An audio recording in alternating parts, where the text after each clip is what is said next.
ভাৰতৰ স্বাধীনতাৰ ৭৮তম স্বাধীনতা দিৱসৰ লগত সংগতি ৰাখি আজি আমি ভাৰতীয় জনতা যুৱ মৰ্চা বঙাইগাঁও জিলাৰ উদ্যোগত আৰু বিভিন্ন দল সংগঠন তথা ৰাইজৰ সহযোগত আজি ভাৰত মাতৃৰ সন্তানসকলে আজি ওলাই আহিছে।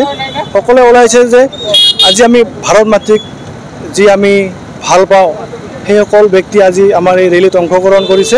আৰু আজিৰ এই বাইক ৰেলীখন আমি তিনিদিনীয়াকৈ বঙাইগাঁও জিলাই আয়োজন কৰিছোঁ। আজি প্ৰথম দিন, আজি বঙাইগাঁও সমষ্টিত আমাৰ এই ৰেলী হ'ব আৰু অহাকালি আমি ছিজনগ্ৰাম সমষ্টিত আমি এই তিৰংগা বাইক ৰেলী আয়োজন কৰিছোঁ।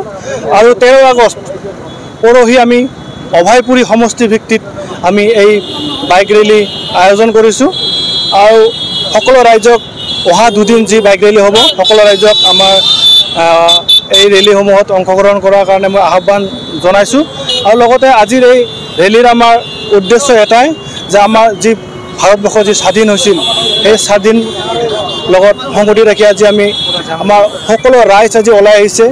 আজি আমাৰ যি আমাৰ স্বাধীনতাৰ যি আমাৰ আনন্দ, যি আমাৰ ভাৰতখন স্বাধীন হৈছিল তাৰ কাৰণে আমি এই ৰেলী আয়োজন কৰিছোঁ। আৰু এই আজি আমি বৰপৰা ৰাজহুৱা খেলপথাৰৰ পৰা শুভাৰম্ভণি কৰিছোঁ। আৰু এতিয়া আমি বঙাইগাঁও চহৰখন ঘূৰিম। চহৰখন ঘূৰাৰ পিছত আমি ৱাকিং জ'ন যি বঙাইগাঁও পাৰ্ক আছে ৱাকিং জ'নত আমাৰ এই ৰেলীখন আমি সমাপ্ত কৰিম। তাৰপিছত আৰু এটা আমাৰ মহান উদ্দেশ্য আছে ৰেলী কৰাৰ পিছত, সেইটো হ'ল আমাৰ স্বচ্ছ ভাৰত অভিযান।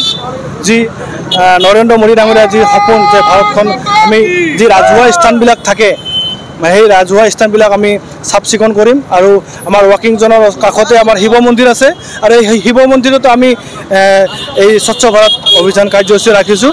আৰু আজি সমগ্ৰ বঙাইগাঁওবাসী ৰাইজ ওলাই আহি এই বাইক ৰেলীখন আমাৰ সফল কৰাৰ কাৰণে আমাৰ যি উদ্দেশ্য এই উদ্দেশ্য সফল কৰাৰ কাৰণে সমূহ ৰাইজক মই আন্তৰিক ধন্যবাদ জনাইছোঁ। আৰু অহা দুদিন আমাৰ ছিজনগ্ৰাম আৰু অভয়পুৰীতো আমাৰ ৰেলী আছে আৰু এই ৰেলীত সকলো ৰাইজে যাতে ওলাই আহে তাৰ কাৰণে মই আহ্বান জনাইছোঁ।